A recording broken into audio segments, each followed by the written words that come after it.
back in the seat, I think. And a special welcome to our Mana Whenua reps. I wonder if you would like to introduce yourselves briefly for the new councillors. Kia ora koutou. I think they know me, but anyway, I'm here as a representative from iwi, but specifically appointed by the Te Ao Marama group, management group, and so just Stuart Hall, by the way. And so in the, if you don't know Te Ao Marama, they're just the resource management group overseas for the Ngā Papatiko Ranganga Ake Muri Huku. So over time we've built up the relationship with the local authorities here, and specifically Regional Council,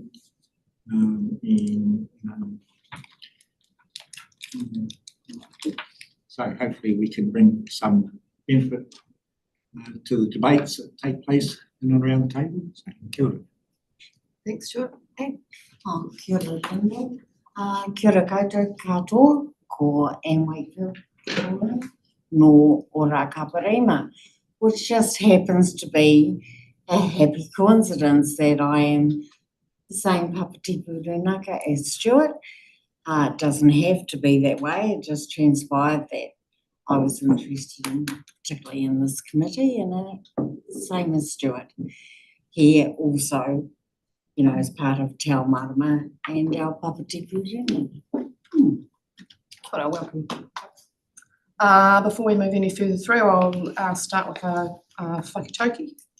Ko koe ki tēnā, ko aho ki tēnā kiwai, or te kete, which means you take that handle of the basket and I'll take this one. Working together, but knowing the pathways for each role.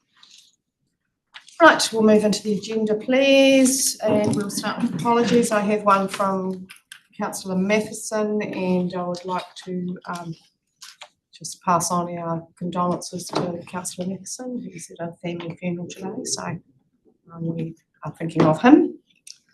And Councillor Evans is an apology as well, he's on leave, I believe. So if somebody would like to move those, please. Thanks, Councillor Rose and Councillor Roy, seconds. All those in favour, please say aye. Aye. Against? Carried. Thank you. Any further declarations of interest beyond the noted ones already? Thank you. We've got no public forums, petitions or deputations, so we'll move on to item 5, which is the confirmation of minutes from way back in September 2025. Just before we go any further, actually, I'd just like to give you a brief description of how I like to run things, for those of you who are new and those of you who are forgetful, like myself. Please make sure that you put all your comments, questions and comments through the chair, not to each other.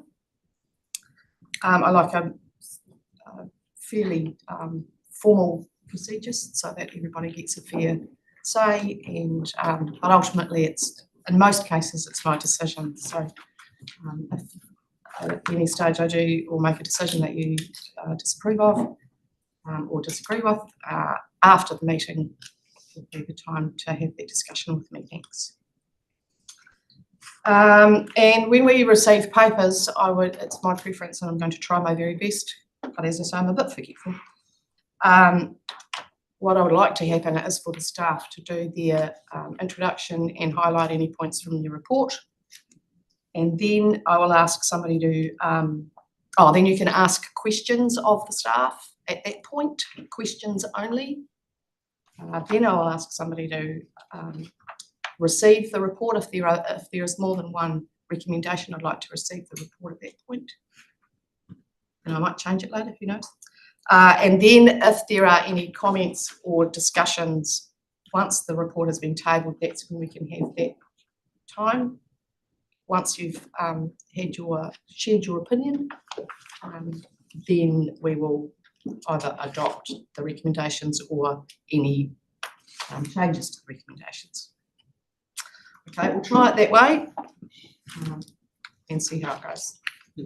Chair, can I just ask that, I don't know if it's just me and my eyes, but trying to read the paperwork, the font's rather small. There's a big great white border all around the outside of everything, and I'm just suggesting that it might be room just to expand that font slightly. Because some of that stuff's reasonably small, and as I say, it might be just me, but I have to say that even the online version, I have to amplify up to about 200% so I can read it. Hayley. Through you, Chair. Thank you very much. That point is noted, and we will provide larger font because I also am getting older and my eyes are getting weaker. And point taken.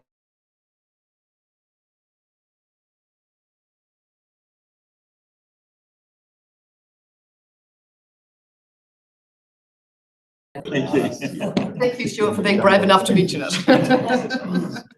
Okay, so if everybody's okay with that process, I'll do my best to stick to that. Okay, so we are on to the confirmation of the minutes of the 25th of September strategy and policy meeting. There's a couple of items in there that I would like a couple of people to speak to actually before we do that. So there's 9.5, which was the spatial planning item. Haley's just going to give us an update about whether that went to the mayoral forum and where they've got to. Thanks. Through you, Chair. I don't believe it did go to the mayoral forum. Unfortunately, the timing was such at the end of the year. They had quite a busy last meeting. So that item has not gone to the regional forum. But rest assured, we have not been lazing on the job, nor did we take a long holiday break. And in fact, actually, the second tier environmental managers, the 2TEG, as it's called, from across the local government family in Murihiku Southland, met pretty much in the first weeks of the year and have agreed that our priority to focus on this year is the regional spatial plan. We're working collectively across our colleagues in local government to shape up, now that we have the legislation, actually what is the project plan. It will be a collective one. We have also been speaking with our colleagues in Te Ao Marama on this as well, as it will require a partnership, all of Murihiku Southland approach. We'll be coming back to you shortly with a progress update. You'll see in the following item on activity plan, this is something that will regularly appear. There will be quite a lot of work for this committee as the regional spatial plan unfolds. We did ask our planning group managers across local government to collaborate on a terms of reference for that group, which considered that priority focus, which is the regional spatial plan. So we've been busy. Thank you. Can I have a point of clarification, please? Do you have a question? Yeah, I got a question. In doing that, does that mean that we are not doing some other plans as we all collaborate on that one? Through you, Chair, no, the long-term plan anticipated that there would be a regional spatial plan. So it is an annual plan funded piece of work, and within the resources that, we did set aside resources, both financial and staff, in order to do this work. Southland District Council are already underway and have been for some time on their own spatial planning exercise. And so we're seeking to ensure that we're mutually supportive in the work that we collectively do of that work program as well. They're already well underway in Rakiura Oban. They're moving to Riverton and so on. Yes, there are resources within local government to undertake this. However, of course, when we set aside those resources, we didn't know the detail of what the government expected. So we're looking at, do we need to cut our cloth and that type of thing? How do we do it efficiently? Thank you. And the other thing I just wanted a small update on was 9.8 in those minutes, which was the local government reorganisation. Chair McPhail, sorry, Jeremy. Chair McPhail attended a meeting with them, so he's just going to give us a quick. Yeah, so in December, I've just got the dates and everything here, so it's just remembering what day. I was really busy. 16th of December, we did have the initial Southern reorganisation hui at Te Araha Marae in Bluff. We had the mayors, CEs, and any lead advisors along, and Te Marama was there. Representatives around the local government commission. We were able to introduce ourselves, the mayors, and we were able to give a bit of a statement on positions or what we do or how we feel about life, so to speak, as a council. So it was really good to have that discussion. We initially did that, and then we went to a bit of a workshop. We also, the Government Commission facilitated to sort of tease things out just to get initial thoughts. So it was really a really good day.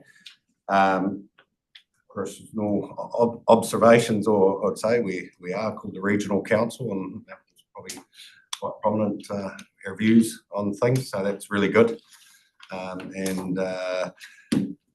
And yeah, it was. I think it's going to be a great process. We really want to reinforce the community to be involved and get in behind this. It's up to them to have a say in how structures are going to look like in the future. So it was good to get that first greet and meet, and onward and upward in this area. So that's about it. So There are a couple of questions, Councillor Morrison and then Councillor Holt. My question was kind of just acknowledging, as I reviewed this one, I turned to the issue of semantics, and this is running parallel with a proposal from central government on simplifying local government. And just in terms of when we have conversations, it can be kind of confusing when you talk about local government reorg versus local government reform. And I'm wondering if we could perhaps standardise the title under which we discuss each of them to help us more quickly avoid confusion around which one you're talking about. So if, I'm just kind of asking or encouraging us to reflect on, can we call this one local government reorganisation as it's titled here, and the other one local government reform, and use those two differentiators possibly? Internally, we've been using the local government commission process. That's correct, Sam? Correct. Yes. And then also for the other one, we've been calling it the simplifying local government proposal. So that's what we've been using internally as staff. If that works for the committee, we're happy to pull that nomenclature across. it's all right for us and staff that we're working there. It's about the community. How does the community, how can we make it clear that there's a local process going on and there's a central government process? So you need to make, we've got the simplifying and local government, well, it doesn't really explain exactly what each process is. So somehow we can In my head, it's commission and reorganisation. Something along those lines. Certainly work on that. Thanks, Councillor Morrison. Right, would somebody like to? Can I? Thanks, Chair. And just to reinforce, they also made it clear that day that there's been discussions with the Minister around the process we're having in Southland, and we've been given our process has been endorsed to carry on.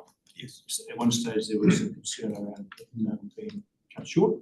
But no, it has been given, I feel like, endorsement approval to proceed. So that's Great. positive. Yeah, thank you. Right, somebody like to move those minutes, please? Thank you, Councillor Rose. Seconded, Councillor Pemberton. All those in favour, please say aye. Aye. Against, carried. Thank you.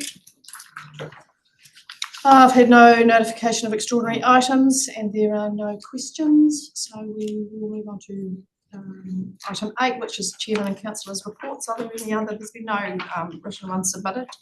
Any brief updates of anything that people haven't shared? Fabulous. That takes us to item 9.1, the appointment of a deputy chairperson. Okay, we're going to take us through that. So this item exists to appoint a deputy chairperson to this committee. And we're requesting therefore nominations under this paper so that you may, in your wisdom, vote upon those nominations during this meeting. So we request that you receive this report and then consequently, after discussions and nominations and discussions, appoint a deputy chair. So we'll receive the report, please. Somebody would like to move that? Thanks. Councillor Pemberton, seconded Councillor Gibson. All those in favour, please say aye. Aye. Against? Carried. Thank you. Do we have any nominations, please? Councillor Pemberton. I know it's an apology, but Jon Matheson. And I'll second. Oh, they've heard it. That's very encouraging. In Councillor Matheson's absence and in anticipation of this, I checked with him if he was willing to accept the nomination, and he was very willing. And I have written approval from him. So we're not giving him a job just because he's not here. Yes.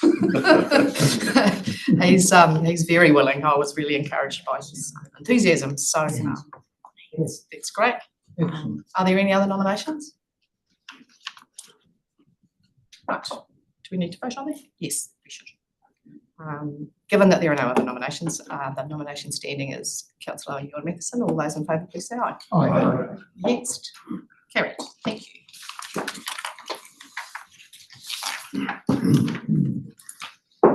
Right, the terms of reference 9.2. Hayley, have you got anything to say about? Absolutely. So this is going to be a busy training for this committee, given its kaupapa. And I think we saw that yesterday with the workshop on a range of the different reforms which will be required to be implemented or shaped, hopefully by our good selves, and then implemented through policy, through planning, through strategy. And so they will be coming here. We go to council for adoption. So we looked at the terms of reference for the last training and have tried to summarise them in a bit more of an efficient way than they were listed last time around, no disrespect to my former colleagues. But we also looked to what the new business of this committee will be, principally looking at that implementation of the various reforms that we are going through right now. We also had quite a fulsome discussion, and this is something that a few things here which are new from last time around. One is the integration between committees, in particular the Integrated Catchment Management Committee and also the Regulatory Committee. And those of you who are on that committee have not yet met. But we wanted to ensure that within these terms of reference, there were obvious and clear communication lines, feedback, reporting, so that the business of this committee could be improved, reflecting upon that feedback. You know, Regulatory Committee, of course, and the ICM Committee being more of the implementers, but they of course need to feedback on how that's going to the policy decision body, or recommending body. We also had a discussion about how critical to the business of this committee is how we communicate and how we engage with communities, with interest groups, with businesses, etc. And so that is reflected here in that. We also looked at our science function, which of course is core to the way in which Environment Southland undertakes its functions, and wanted to ensure that there was a strong and stated connection to receive information and consider information in undertaking the business of this committee. So you'll see that reflected in these terms of reference. And then climate change, of course, is a core program, and alongside also the hazards work of Environment Southland. So that is also reflected in these terms of reference. And then lastly, the connection up to finance and performance and risk and assurance committees, who of course have that oversight around our efficiency and our effectiveness of the functions. So that is a connection such that we may provide and receive insights, feedback, and views. I serve the committee. So that's sort of my introduction, really. Thank you. And just reflecting on yesterday's discussion and reminding us all that if any tweaks to another committee's terms of reference require us to tweak ours, then we can do that. And also, the chairs and the general managers have kind of massaged these together, so it's been, I've had a bit of input, so it's a governance conversation as well. Councillor Morrison. Yeah, just a quick question, paragraph 7, where it talks about overseeing climate change and hazards, strategic direction, and resolving science and strategic policy and planning program work. The climate change subcommittee, which was shut down, maybe it was folded into S&P, so that work will continue within this committee, and that's kind of captured. Yeah. Through you, Chair, yes. Often, I hope. Any other questions on that? If not, would somebody like to move that we accept those terms of reference? Thank you, Councillor Gibson, seconded Councillor Young. Any further discussion? All those in favour, please say aye. Aye. Thank you.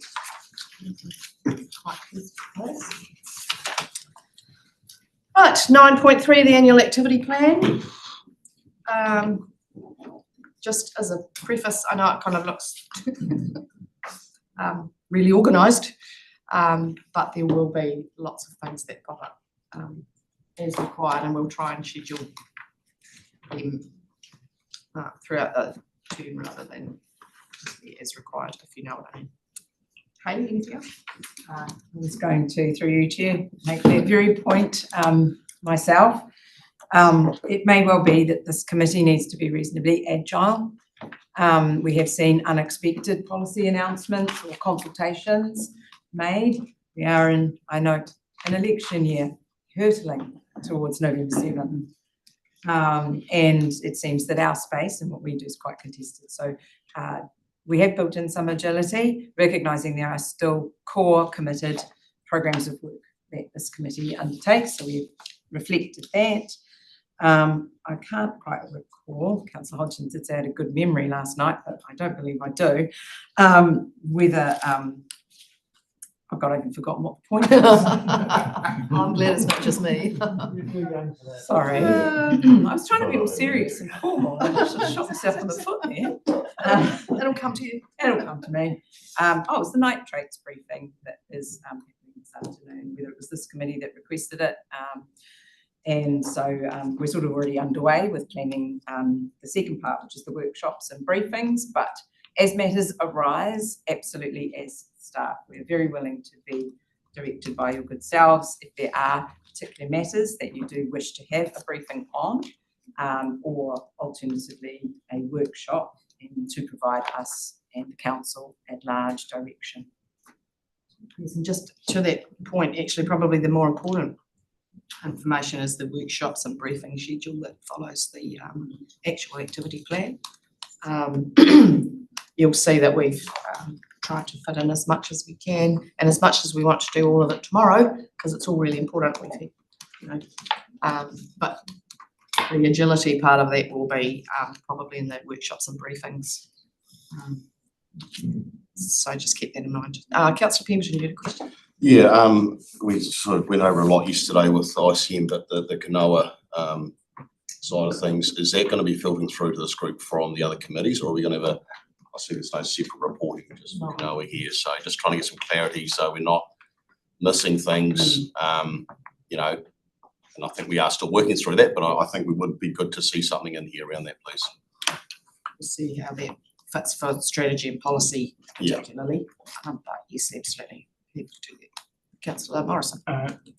Returning to that question connected to the previous agenda item on what was the work of this climate change subcommittee, because it was very internally facing, understanding what we as an organisation need to consider and implement in terms of our own emissions mitigation, for example, as well as business continuity and climate change. So I understand there is space in this work program for the climate change portfolio lead, but often that is outward facing and looking at our engagement with TAs and communities. And so I'm just wondering if there was a need to specify a particular placeholder somewhere in there for us to make sure that that investment and work from that climate change subcommittee is not forgotten or bypassed as we move forward in the future. It may not be a priority one in terms of sequencing, but Yeah, good that point. might be worth earmarking. Through you, Chair. I will also have a conversation with Amy and Patrick to see if there needs to actually also be a connection back across to finance and performance Risk. and risk insurance, respectively. Actually, not respectively, I got that round the wrong way. Because it involves investment by us to achieve outcomes as a business. So I'll make sure that that also is reflected in those terms of reference. Thank you. It needs a home somewhere. Yes, yeah, absolutely. And finding the efficient pathways for those is going might take us a little bit. But thanks for raising it. Appreciate it. Excuse me. Anything else? Any other questions? Somebody like to move that we receive that report then? Thank you. Thank you, Councillor Hodson. Second to Councillor Pemberton. Any further discussion?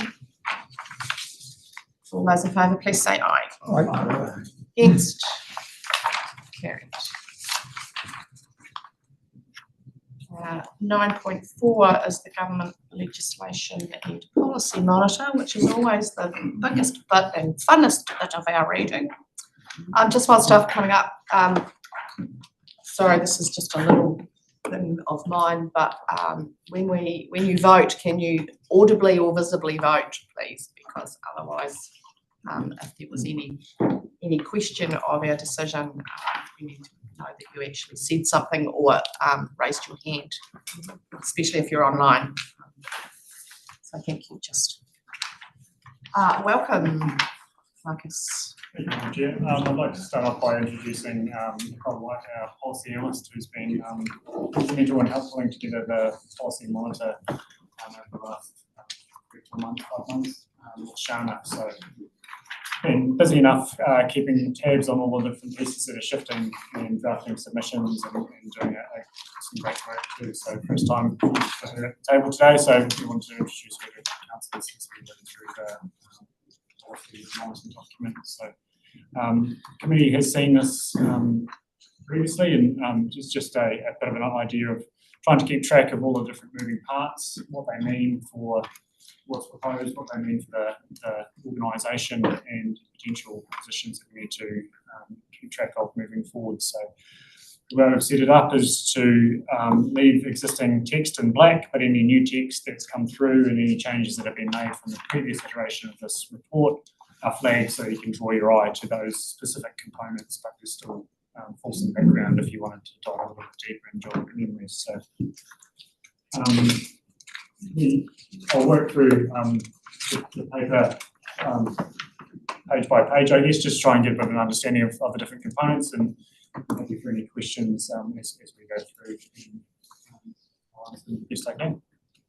So the first one was Fast Track Approvals Amendment Act. That legislation has now passed its way through the process to streamline the streamlined version of getting big decisions through the system. So it's made that a little bit quicker and a little bit easier for those big decisions to work its way through.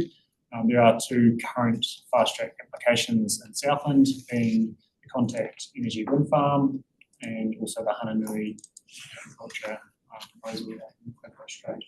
So they're working their way through the process, and councillors this is Environment Southland recommendations. Resource Management Duration of Consents Amendment Act. This was an urgent piece of legislation that got introduced late last year and passed the same day it was introduced, seeking to extend the duration of resource consents as we transition into a new system. So there's some certainty for consent holders that they don't need to reapply under an old system, and a new system is imminent. Got a question from Councillor Pemberton. Yes, so thank you. Just regarding that, and we're talking about work programs, Are we seeing, just there's a lot of chatter around the community about devil you know versus devil you don't. And so some people are choosing, as my understanding, to crack on with the consents that are about to come up.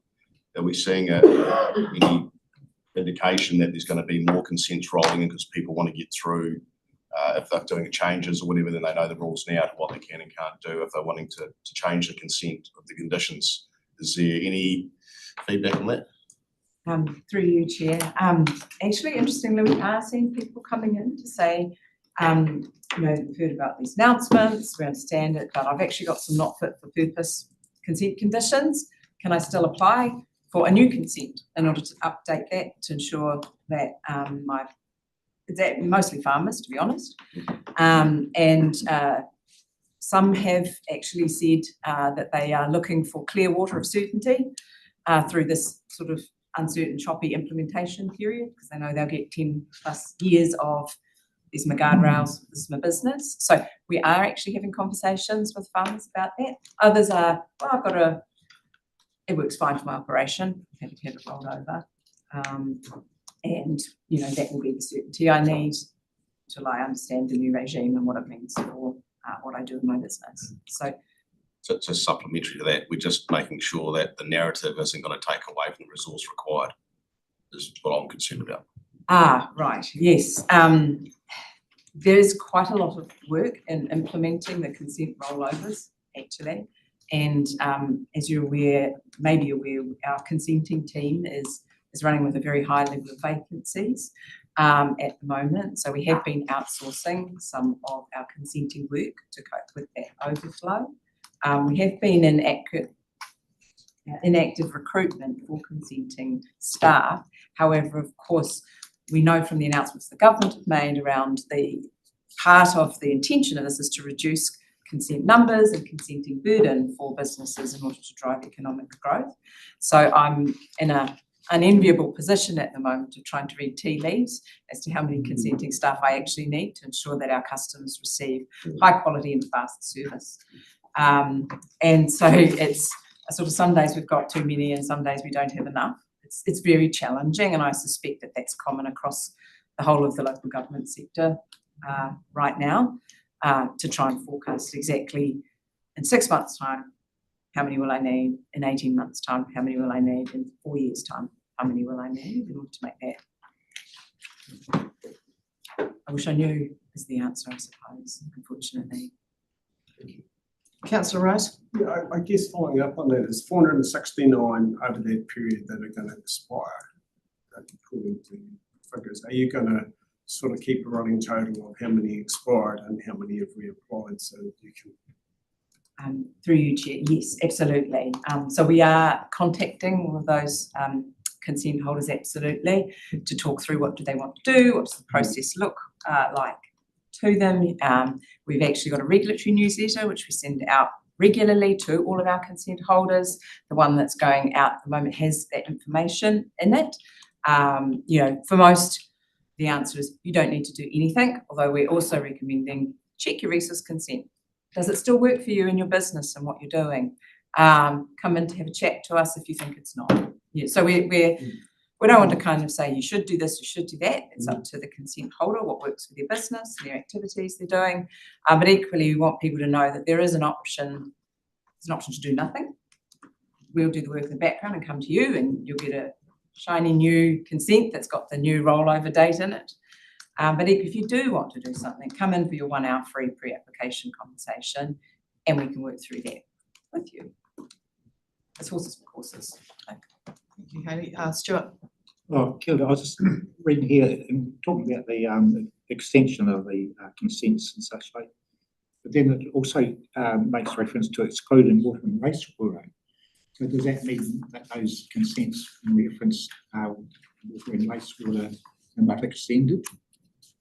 That is correct. So there was a carve out in that legislation in a specific regime for municipal and other water suppliers facilities. So they've got a separate regime. Yeah. So I guess I'm just making that point because is everyone really aware of that? Now. I'm not sure. I mean, obviously the owners of those facilities are very aware of it, and is this something that they have requested?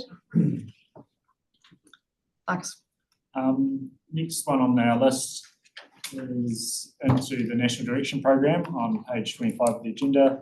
So effectively, government's been working through revising the national direction, and a whole bunch of national policy statements came out late last year, and they were required to be implemented and had legal effect on the 15th of January. So they're working their way through the system, and we understand there's implications around what they mean. Generally, it's the consenting team that is the coalface of that.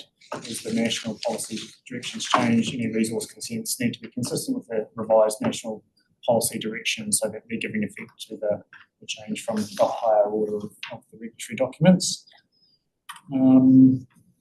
RMA replacement legislation, so we've got the planning bill and the natural environment bill. We had a great workshop yesterday, and I thank the councillors for their input and involvement and enthusiasm to traverse a number of broad topics. We didn't go through blow by blow, but it was very insightful.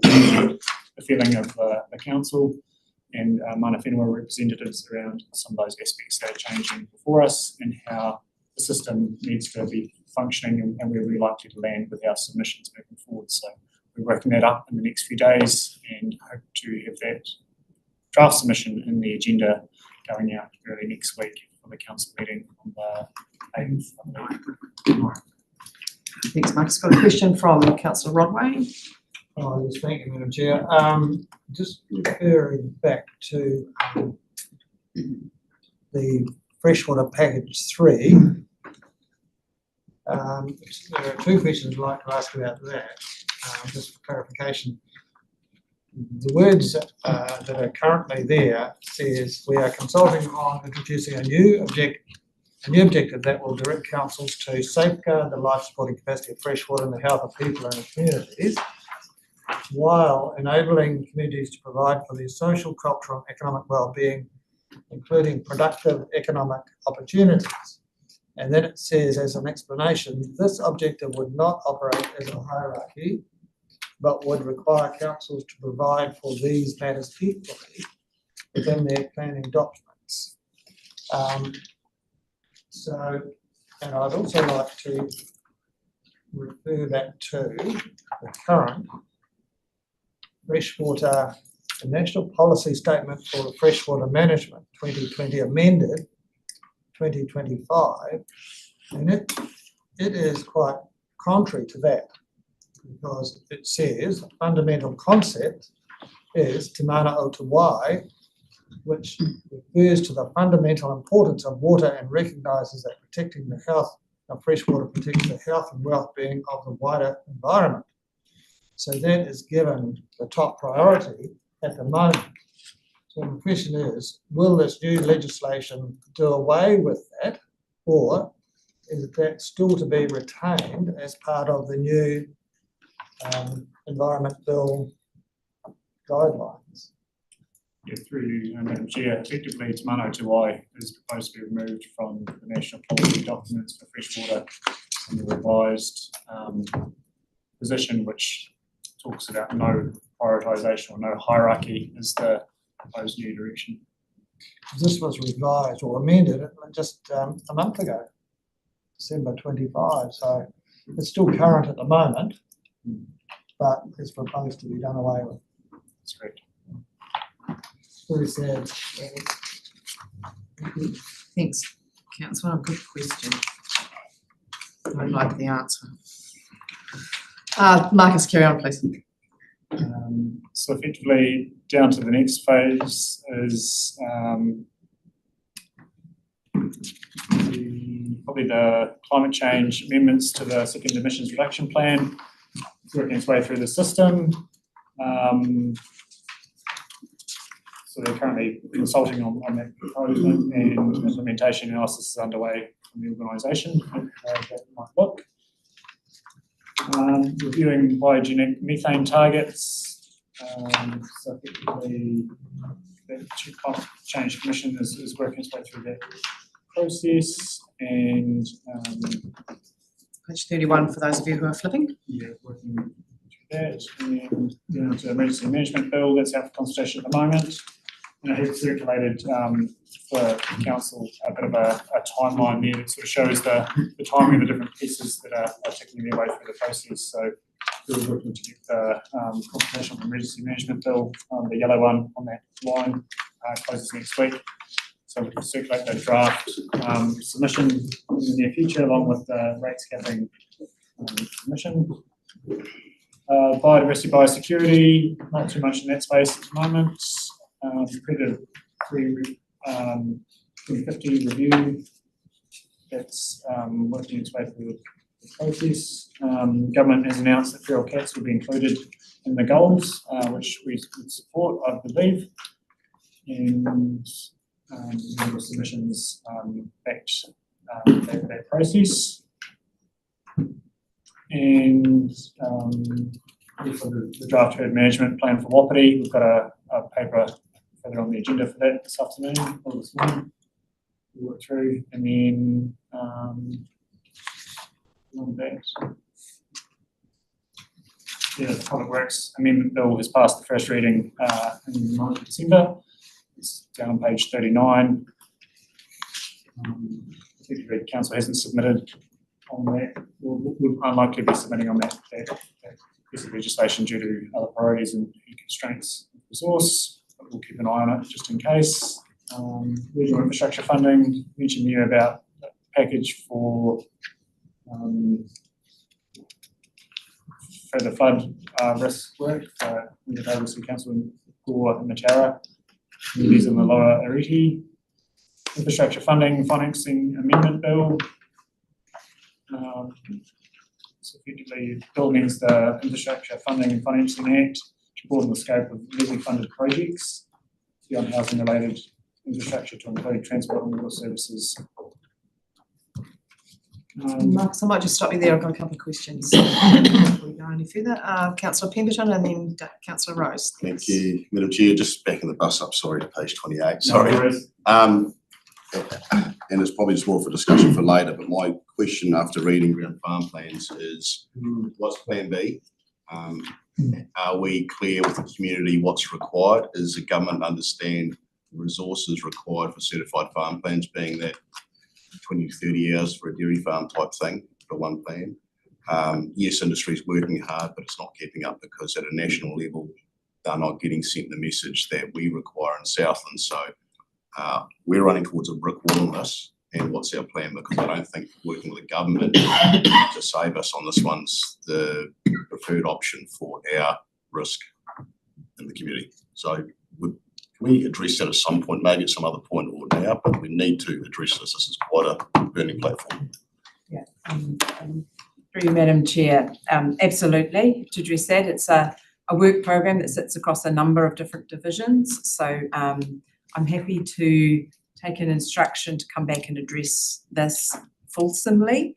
I will rope in my colleague, Mr. Rossiter Stead, on that, because he has the freshwater farm plan team within his purview, along with our engagement team, which support them.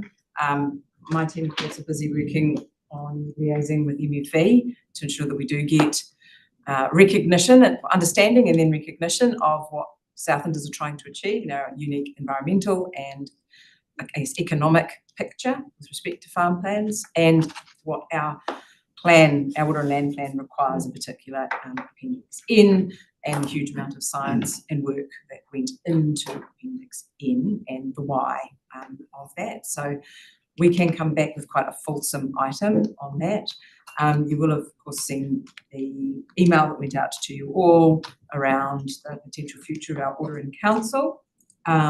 We do have a plan B if that does eventuate around the dates. And of course, we are still liaising with ministry officials on our 20 to 50 hectare farm plan requirements to ensure that that date at the very least, if this Order in Council doesn't eventuate, aligns with the rest of the farms that require farm plans under our water and land plan.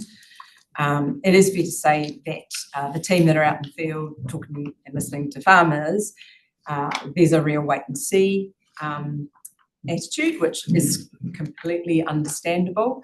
And we are having active conversations almost on a daily basis with representative organisations about this, but also with farmers themselves. Our line, as it always has been, is that there is a requirement in the Water and Land Plan, there is a date that is in there. Get ready, do it, here's all the material. We have an excellent piece of guidance. We have a team that can step you through it. We've been liaising with our certifier community and the auditor community as well as part of that work program. They are ready, they are resourced. Unfortunately, the data that we've had and the number of farm plans submitted to date, certified farm plans submitted to us to date, I haven't checked on it since last week when we received a media inquiry on this, but it was 9. So that to me is a very strong wait and see. Southland farmers are not silly. They want to see what the rules will be and then they will act, I suspect. Yes. Even though at this point in time, they are required to have a farm plan. Submit it, certified to us. I trust all you folks with farms out there around this table, have your certified farm plans ready and waiting. As I know that Councillor Pemberton definitely does. On examples of how to do things. Yes. I might be, Councillor, an opportunity for, I'm going to call it a joint workshop across ICN and S&P. And given that I've just crossed out 2 of the things that we've already achieved in our workshop plan, we might find time to do that quite soon on it. Councillor Rose, then Chair McPhail, and then Councillor Gibson. Yeah, thank you, Chair. I was on the same thing around farm plans. I've been, I'm waiting a date. I guess I'm looking to know when that was happening because I believe there could be further exemptions. And I guess also around the changes because you've got a catchment context. So Te Mana Aotearoa is actually in the document you're handing out. Although, as Marcus has said, that looks like it's going to change. And I've had a consultant bringing concerned about grandparenting that comes out of the farm plans and where they're currently set up and the cost of at least $10,000 plus. So these are not insignificant costs. I guess my question is around how soon are we going to get clarification on this because people aren't rushing because of the cost and because what it's based on could change. Through you, Chair, I don't want to say your guess is as good as mine, and we are weekly, our team are talking to MEV so that we can give our farming community heads up as soon as we know, they know. This is one of those areas where transparency, clear communications that are quickly delivered via all the channels that farmers listen to, which includes other farmers and their consultants if they use them, is absolutely critical. I wish I knew because then I could resource up for it. Thank you. Chair McPhail. Just in regards, you mentioned the email we've received. Is that the arena? Through you, Chair, not sure. That's the thing you mentioned, saying that's what I was asking, so we can't just. Everything written Oh, down it's is just- public. Yeah, Well, that's where I was just asking that. Yeah. that's out now. Yeah, well, that's the thing, there's an email, so just. Thank you. I'd not have stating what we have got in the emails, basically. Thank you. Councillor Gibson. This is a really sad situation, really. Out there is a feeling within the community that why are we spending money, ratepayers' money, going forward with farm plans, understanding that it is an app. But this has been moved on, well, as far as I can remember, 3 occasions now, and it's about to go into its 4th. And we still haven't defined exactly what it is. So you've got to understand that private enterprise are not going to move having the cost put out at around 10 grand or 9 grand, whatever it happens to be, and not know or understand the basis of which they have to operate. So farm plans at the moment, what they're saying is pull your woolly, sorry, didn't mean that, pull your staff back in and put them into some other resource until we get clarity on what is going to happen. Thank you. Sorry, it's mine, but straight on that. No, through you, Chair, But it's not a happened problem. far too many times.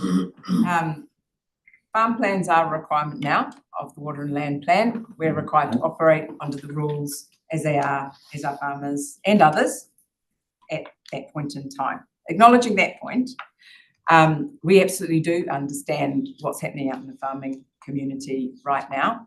We also know that farm plans are going to be a core part of the new system. And we also have guidance, and I myself have gone through it, and tools that support that, which means that farmers do not need to engage consultants if they do not wish to. So it's something that relies on the expertise and knowledge of the farmer and of their operations, and they are well supported by our freshwater farm plan team. Sam, do you want to come up as well? You're giving me indications that you are. I was talking about your area to a certain extent. Thank you. Through you, Chair. We have at the moment Freshwater Farm Plan Advisors, as Hayley mentioned. They're funded through MFE. MFE have paid for them to be here. We can't reallocate them to other work. They're here specifically for that role. I understand that. Yeah. But the supplementary, madam. This Is that time, right? yes. I understand that, but as the people see it, it's us. They don't know they're funded through MBM, and to go to that detail is irrelevant to the actual private enterprise operator. But through you, Chair, without going backwards and forwards too much, but my point isn't that people think it's MFE or they think it's us. My point is that we have been given funding solely for that purpose.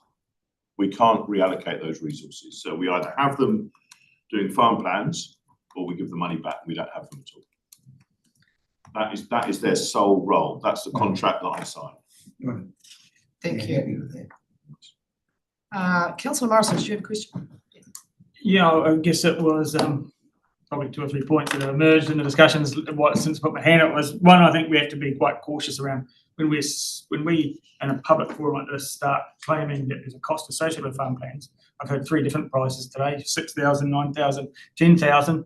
We have this sort of pattern to keep ramping it up, and I'm not sure exactly how informed some of those estimates are. And I also imagine there's an opportunity to shop around, and your farm approach, your farm type might also determine what the cost is.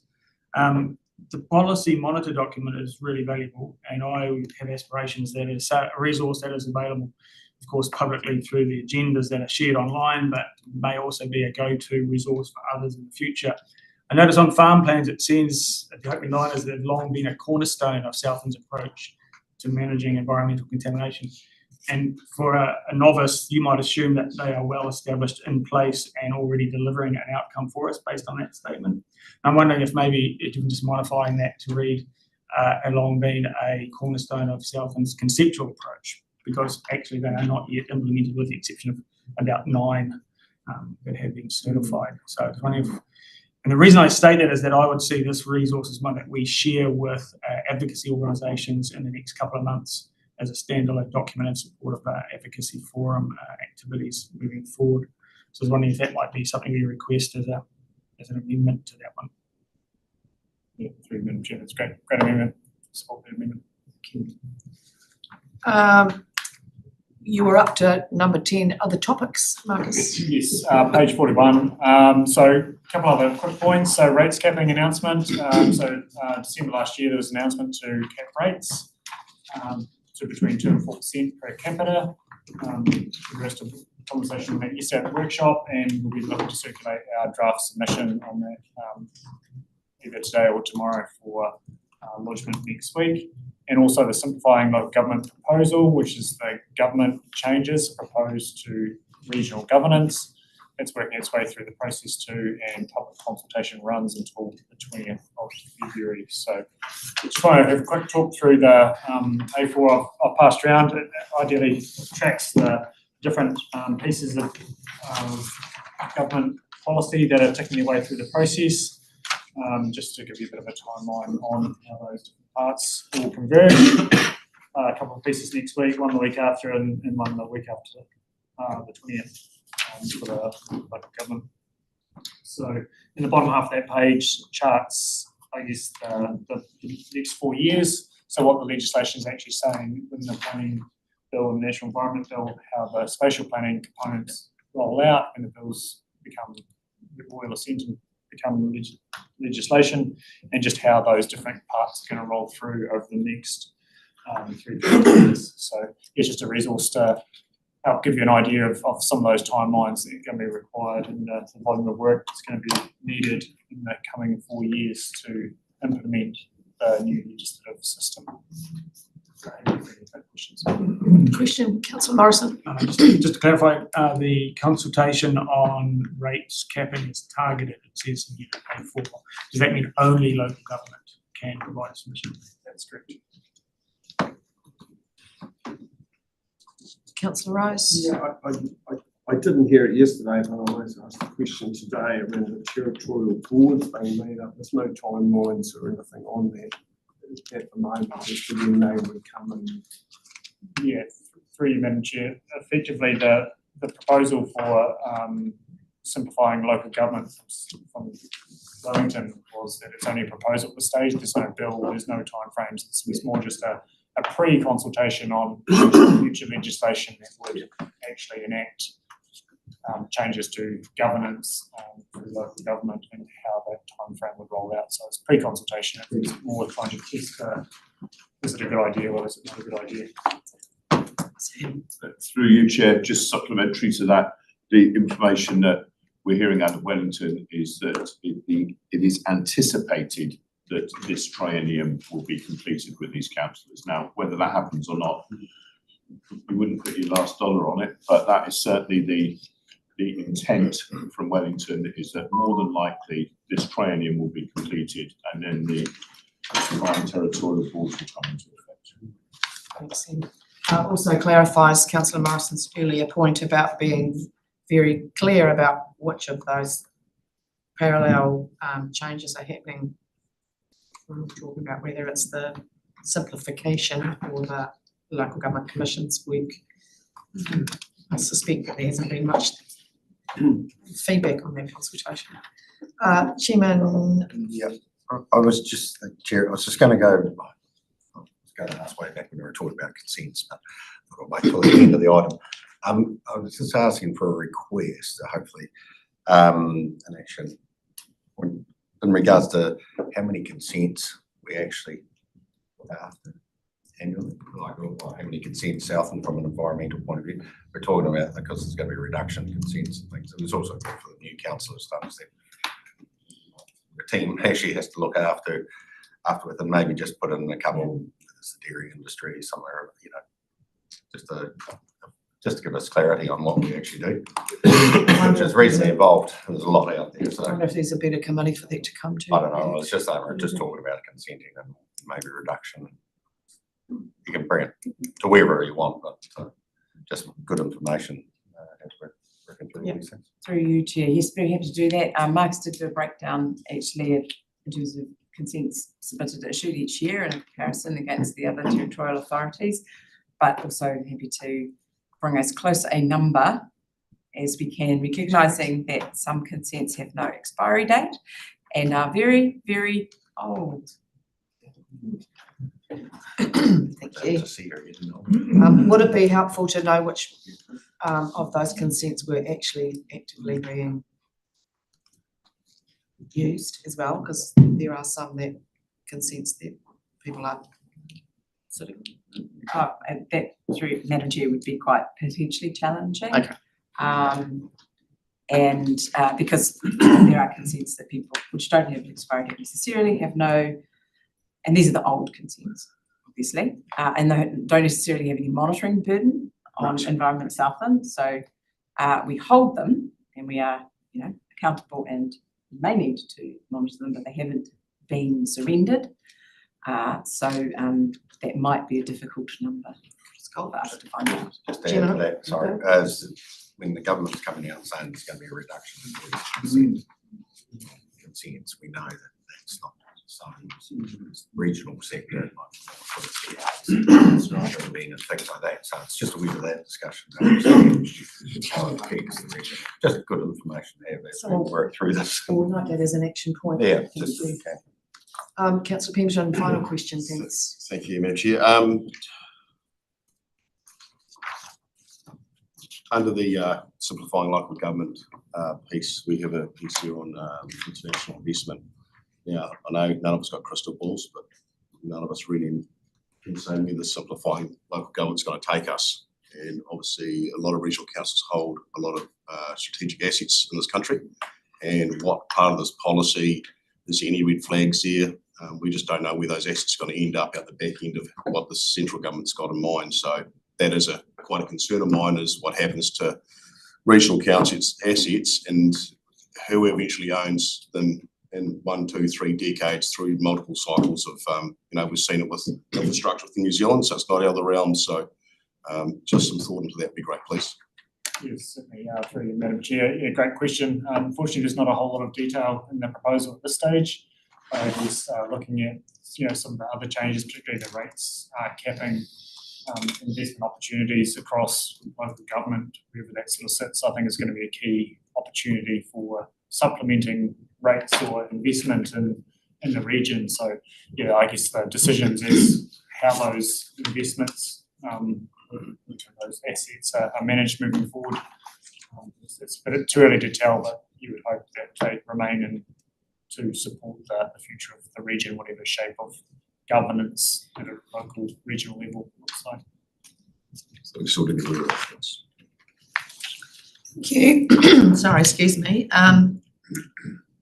Thank you for sticking to the mostly asking questions format. Appreciate that. Somebody like to move the recommendation if there are no further. Thank you, Councillor Rose. Seconded, please. Councillor Hodson. Any further discussion? Thank you. All those in favour, please say aye. Aye. Thank you. Well done. Carried. Oh, against. Thanks, team. That's a huge document that, as Councillor Morrison says, is very valuable, but it's just getting bigger, not smaller. Thanks. 9.5 is strategy, policy and regional planning update. Welcome to the table, Liz. This paper is an update on the different pieces of work that our teams are currently working on, and it gives an outline of some of the major pieces, including the plan modification request that we've put in with the Minister for Resource Management Reform to consider. The bylaws that are currently underway, we've received a number of submissions to date on the navigation safety bylaw. I haven't yet seen any on the flood control and drainage management bylaw, but they're both out for consultation until after field days. So there's an opportunity for us to talk to more people over the next few weeks at our community meetings. Otherwise, I'll take the report as read. If you've got any questions, some of this is covered by Marcus's team, so he will also be able to answer some.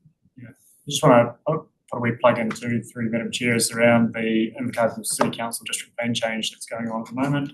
We've got eyes on that process and looking to put a submission in from Environment Southland perspective. It relates to housing intensification within close proximity of the CBD, so that you can get more houses close to existing infrastructure and a few other components. There's also in the anticipation of the Gore District Plan decisions coming out, that process that's been underway through Gore District Council. Environment Southland was submitted primarily on natural hazard components, particularly the risk associated with the Mataura River and the height of the flood banks through the Mataura and Gore townships. So once those decisions are released, we'll be assessing how the decisions reflect the aspirations of the regional policy statement around natural hazard management. Thank you. Any questions? Fantastic. Not a question, I'm breaking my own rules, but I'm really pleased that we're going to submit on the Invercargill City District Plan change. There are climate change, transport, and energy considerations for us in that space. all councillors will contribute to that submission actively. Any questions, Chairman? Just in regards to long-term planning, long-term planning county base coming up, what's all going on, so to speak? It's, we don't know what's going to come around the corner in regards to that, but there's nothing that we haven't been told anything about carry on as business as usual in regards to.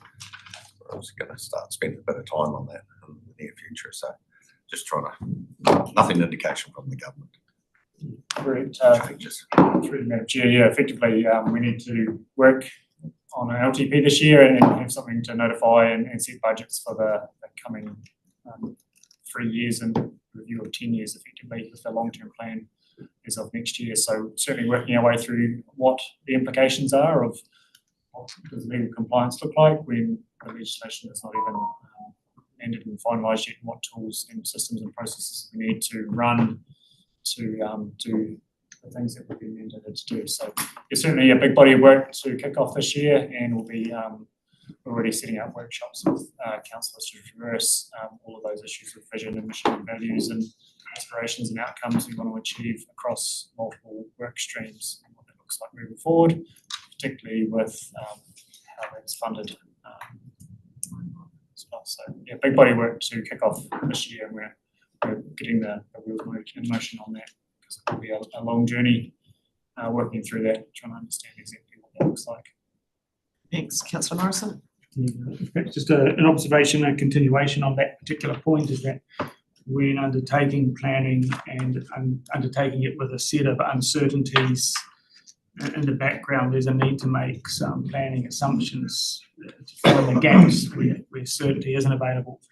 But we are not unique in this respect, and there are other councils in the region and there are other councils beyond the region who have exactly the same uncertainty challenge. So I was wondering if there's potential to work with Local Government New Zealand or Te Ura Kahika to perhaps kind of explore, share what might be a kind of a standardised set of assumptions that everyone can consider to bring forward to their long-term planning cycles, because it would be a bit of a debacle if we planned for business as usual, whereas our neighbouring council might be planning on 2 unit trees at some point from the 3-year mark onwards, and another council might be planning on a single unit tree, and we've all got different planning assumptions. I would see that being kind of unhelpful. So I would imagine even having a suggested set of planning assumptions to consider might help across the local government sector to address that planning effort. Madam Chair, yeah, I agree with that, and also scenarios. So is it a business as usual scenario, is actually anticipated economic growth scenario, is it population growth scenario? So how do those scenarios sort of play out around what are the likelihoods of the scenarios playing out, and how do we look at different options as we track through the uncertainty? Thanks, Marcus. I'm going to say spatial plan might help. Councillor Gibson. Coastal plan, where is it at? Currently, the coastal plan work itself is on hold.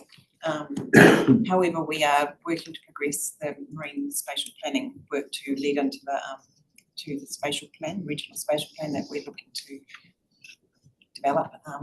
We will be required to develop. So the focus at the moment is on commissioning work to inform that marine spatial planning work, as opposed to the direct coastal plan itself. Under the new planning regime, there will be one natural environment plan, which will cover coast, water and air. So we need to work out how they all work together. We've done a body of work over the last almost 10 years on reviewing the coastal plan, and we don't want, none of that is wasted. It has gone in a direction, and we're hoping that we'll be able to transfer that through once we see what the new limit system looks like and the new resource management national package comes up with, and how much we're going to be able to vary from standardised provisions that will maybe mandated for us. So we are looking at ways that we can progress some of that work that may not necessarily be through our coastal plan review process just now. At this stage, it's on hold, technically. But still tinkering in the background. Conversations are ongoing around agriculture settlement areas, customary marine tidal areas. So there is work in the coastal environment underway, but not necessarily a coastal plan review project. Thanks, Liz. Councillor Rodway.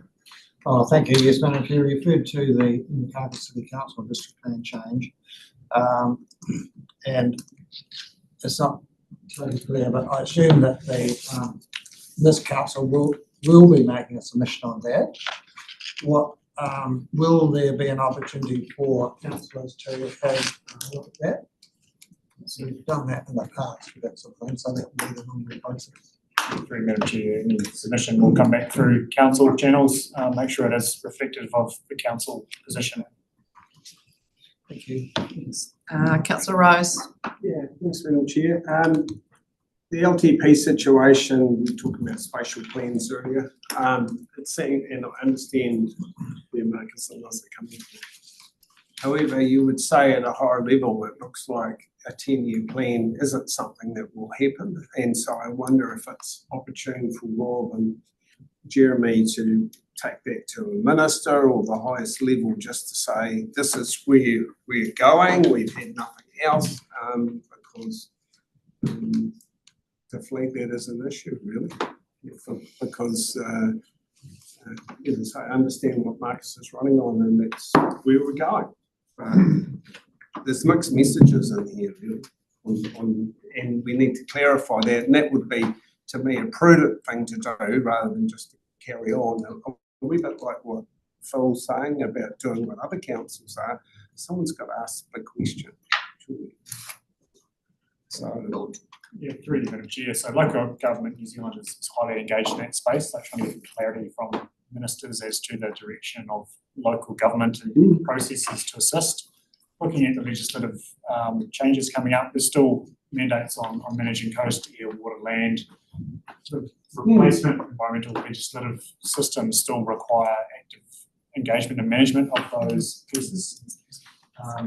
And infrastructure managed currently by the regional council, those things are going to prevail moving forward beyond 10 years. They're there for a long period of time. So effectively, whether it's how the process is governed or who's looking after those assets and those responsibilities for the environment, whether that's at this table or another version of this table, there's still a documents and asset management and renewals and upgrades and work required in all those different aspects that we need to plan for moving forward. So there is some certainty in terms of those things are still going to need work.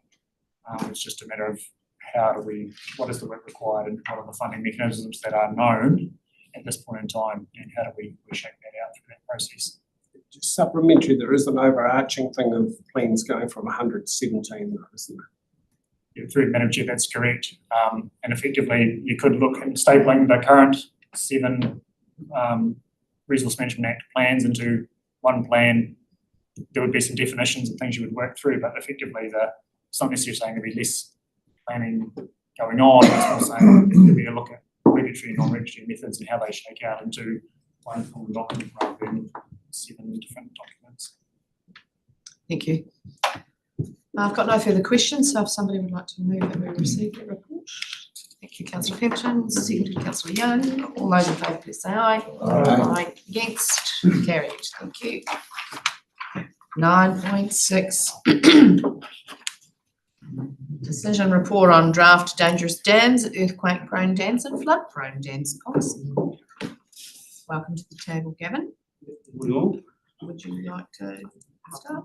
Yes, Okay. just a quick introduction. So we've obviously been through quite a process on this, including a consultation period, fulsome submissions from a range of parties, which were heard.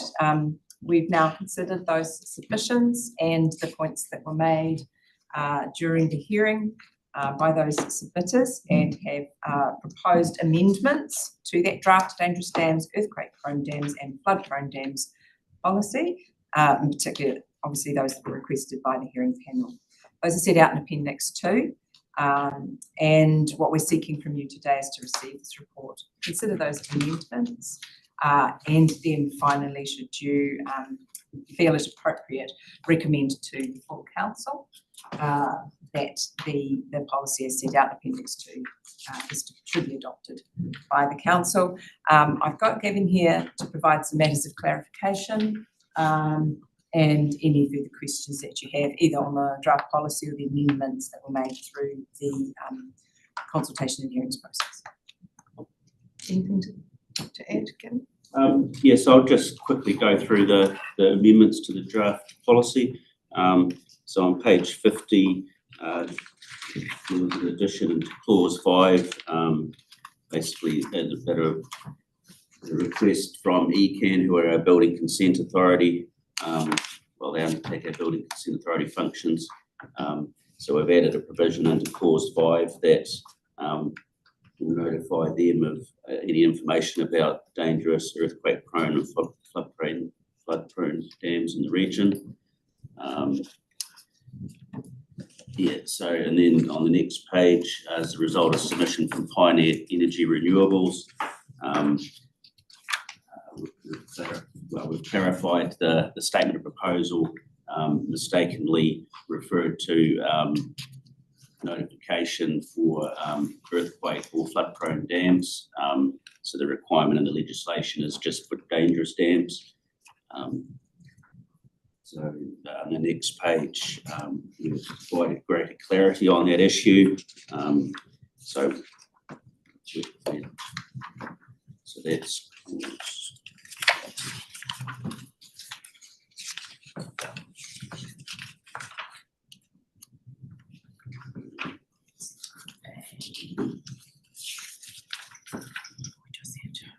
on page 65. So we've struck through some provisions at the top of the page there, and then we've inserted, about the middle of the page, we've inserted a clauses about directing and taking action on earthquake-prone dams and flood-prone dams, similar to the Nelson City Council's policy. So that clarifies that issue. And then we've added a footnote on privacy requirements. So from page 62, we've got a footnote saying appropriate redactions were made in accordance with the Privacy Act 2020 and the Local Government Information and Meetings Act 1987.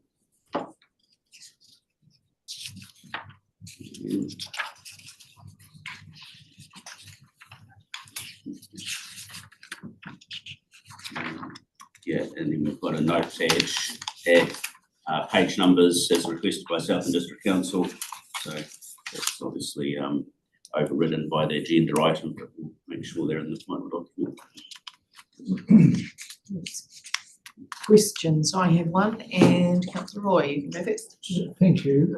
Look, it also makes sense to me, but my question is, do we have a register of dams that have a levy containing, which I think it's got to be more than 2.4 metres, or by volume or whatever, and are these dams monitored, or what? Just can you just take us through what kind of we know about potential risk? Yeah, so we've got we did have a large dams register, so that was dams over 4 metres and more than 20,000 cube in volume. So that's specified by the Building Act. So then that became the basis of our assessment for classifiable dams, which again, that's dams 4 metres or more in height and 20,000 cube. So they have to go through a process where their safety is assessed. So dams less than 4 metres high currently don't have to have a potential impact classification assessment under the dam safety regs.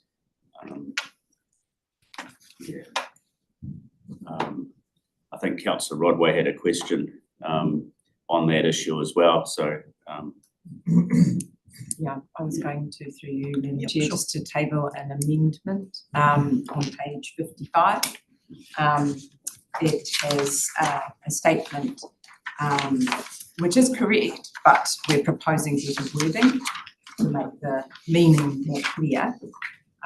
So at the moment, there's a statement which starts with now, comma, dams need only to be classified if they are 4 or more metres. So this section in here, sorry, what we'd like to do is better wording to replace that text at the bottom, because with now, dams are classifiable only if they are 4 or more metres in height and store 20,000 or more cubic metres volume of water or other fluid. Dams that are 1 metre or more, 1 or more metres in height and store 40,000 or more cubic metres volume of water or other fluid are no longer classifiable and are not impacted by the regulations.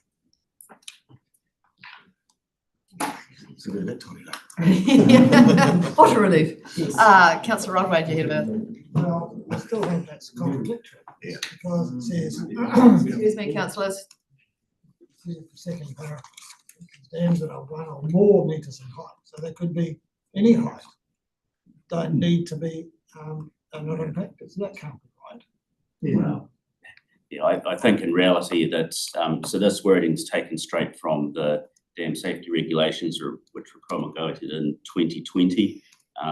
So obviously there's a category of 4 or more metres in height and 20,000 cube. And yeah, and then it would be a 1 metre and 40,000 cube, 1 metres or more. But obviously, when you get to 4 metres, then the 4 metre classification would take over. So. Yes, very good. We just have I've got councillor Hodgson as Could this just be clarified by reading less than 4? Yeah. Yeah. Yeah. What 1 or more metres in height up to 4 metres, I suppose, is what they should have said. Yeah, so that threshold was removed by an amendment to the dam safety regulations in 2024 before they took effect in May 24. in just a minute, Stuart. I guess our wording needs to be aligned with regulatory. Yeah, well, this is wording taken from the regs, but it's obviously there's it should have said between, well, more than 1 metre and less than 4 metres for that category, because then you're into the next category, which is 4 metres or more.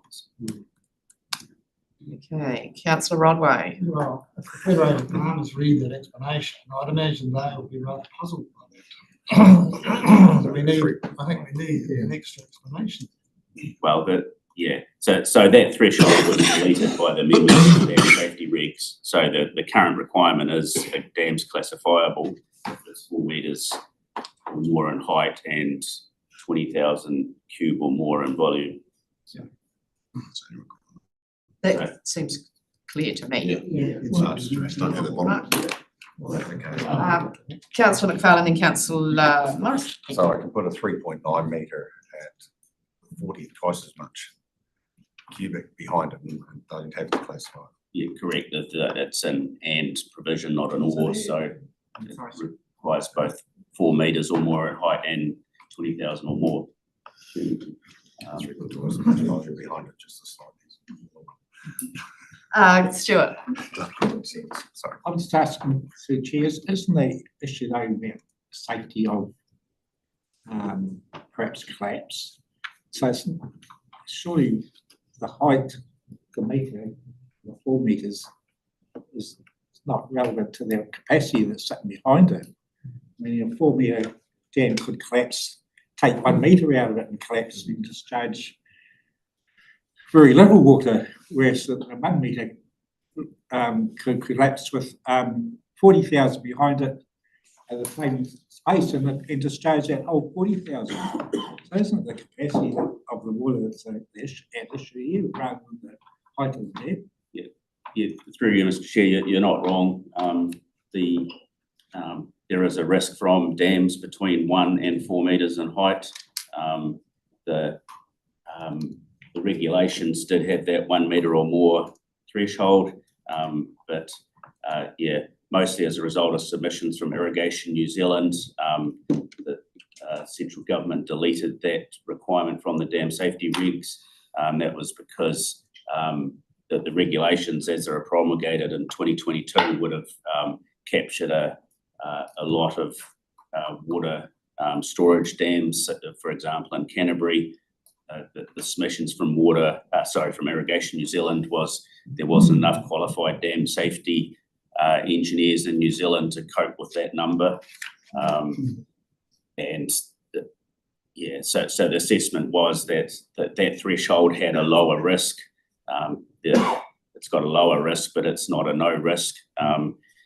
Some councillors may recall during the proposed water and land hearing process, advice from our catchment operations division was that an engineer's input should be required for dams 2 metres or more in height. Our land sustainability division wanted rather free rein on the creation of dams for sediment control dams, and they wanted the threshold set at 4 metres like the Building Act specification for a large dam. So council's decision in the end was 4 metres or more height would require engineering approval. To my mind, somebody with a digger constructing a 3.5 metre height dam with no engineering input is a significant risk in that, depending on its location. Thanks, Kieran. I've got Councillor Roy, Councillor Pemberton, and then Councillor Roberts. Questions been answered. Thank you, Councillor. Councillor Pemberton. Thank you. Yeah, I guess valid points raised. Question, I guess the question is how many more rules we want in place for Hayley to have to deal with to allow landowners to do wetlands. So risk reward is where we're at. Councillor Rodway and then me. Thank you. Well, Madam Chair, in the interest of clarity, I propose that paragraph beginning dams that are 1 or more metres in height be deleted altogether. Because that is just confusing. The first paragraph is very clear. It says it's over 4 metres, holds more than 20,000 metres it needs, it needs to be certified. End of story. Madam Chair, if Gavin's happy with that, I'm happy with that. Yes. Yes, absolutely. Can I just have a show of hands for that? Makes sense. Yeah, just one. Councillor Morrison, so did I miss you out? And maybe add to the specific regulation that that's been lifted from. Yes. People can go back to ascertain that would even be more parity. And my suggestion would be to put the word and or whichever is relevant and bold. Right. Madam Chair, just for clarity, it's so it is a dam 4 metres or higher and up to 20,000 litres. 20,000 cubes, yeah, sorry. 20,000 or more.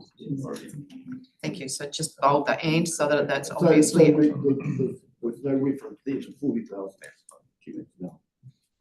No, that's not a threshold. Thank you.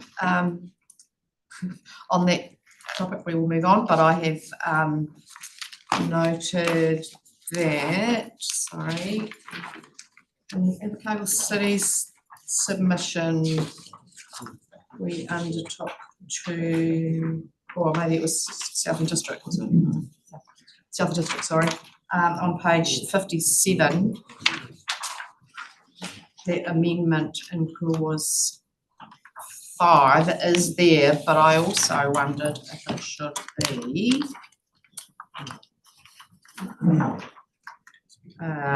You've got it in the first paragraph, but I wondered if it should be on page 65 in that first paragraph there also, Kevin. Just about notifying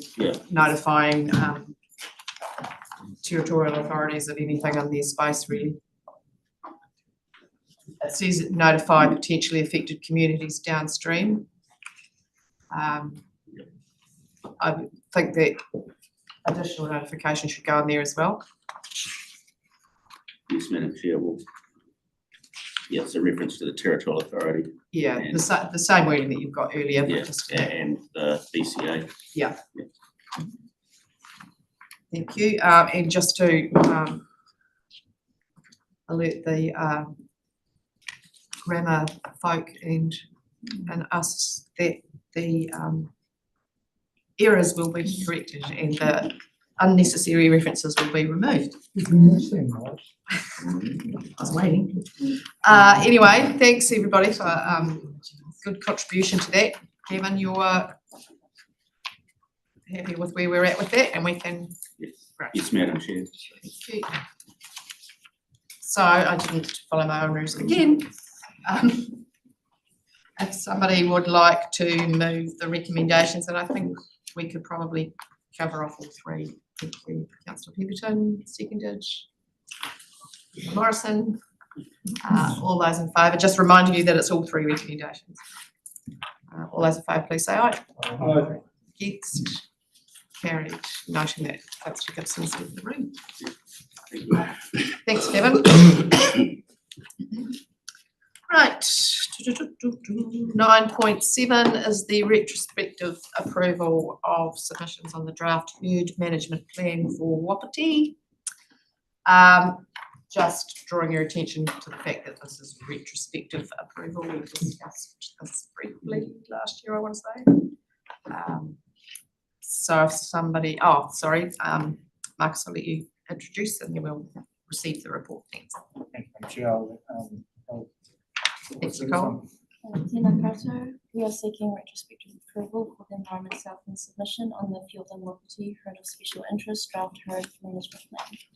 This plan is part of the wider process for the Minister of Hunting and Fishing to consider designating Fiordland Wapiti as the Herd of Special Interest, HOSI. The Fiordland Wapiti Foundation has submitted the proposal for a HOSI to be designated under the Game Animal Council Act. Our submission on the draft herd management plan was lodged in early December last year. DOC is now reviewing all submissions and will revise the draft plan in March. In mid-year, the Minister will then consider the updated plan and decide whether to approve it and formally designate Wapiti as a herd of special interest. Our submission, prepared with biodiversity staff, supports the plan in principle as a realistic and pragmatic approach for an established herd, while highlighting areas needing refinement to ensure effective biodiversity outcomes. These include clarifications on funding, monitoring and implementation, recommending stronger iwi involvement to meet treaty partnership expectations, clarity on genetic monitoring, and the continuous management of deer outside the proposed boundary. And lastly, we express caution for HOSIs becoming a norm within national parks by emphasising that our support for this plan shouldn't be taken as support for HOSI designations elsewhere. Thank you, nicely put. Questions? Councillor Roy. I will be abstaining. I have an interest. I had a role that I witnessed the original deed of understanding to set up the pathway that's involved. I'm currently a financial member of the Fiordland Wapiti Foundation. But I am support of what it's doing. I could say some wonderful things about their activities. Join me But you won't. questions. But you won't. I won't. Because you've got a But I'm conflict of available interest. afterwards for anybody who has any. Thank you. Questions, anybody? Somebody like to move that we receive the report firstly? Thank you, Chairman.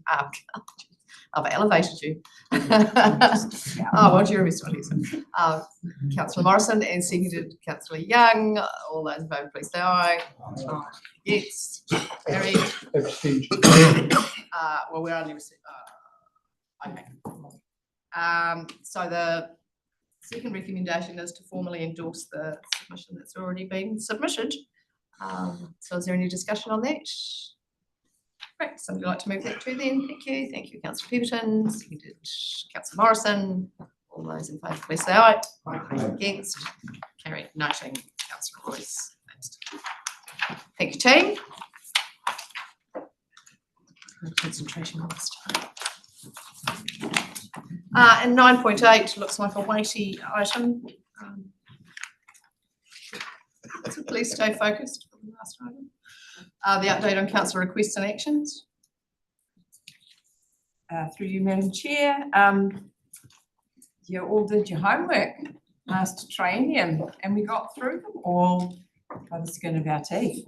So there are no carryover actions that we are required to undertake in your service. Thank you. I think it was you people that, you staff, you and your team that worked through all of that, not us necessarily, but thank you very much for keeping us up to speed.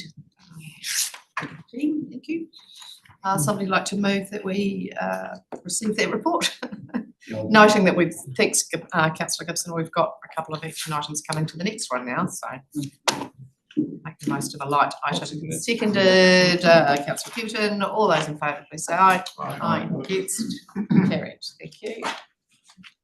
And that, because we have no extraordinary or urgent business or public excluded business, concludes the first strategy policy meeting of this training. Thank you very much for your participation. Very good. And your excellent conduct. Thank you very much. We have am I right, a Great South Yes. briefing as well? We took advantage of the fact that we had a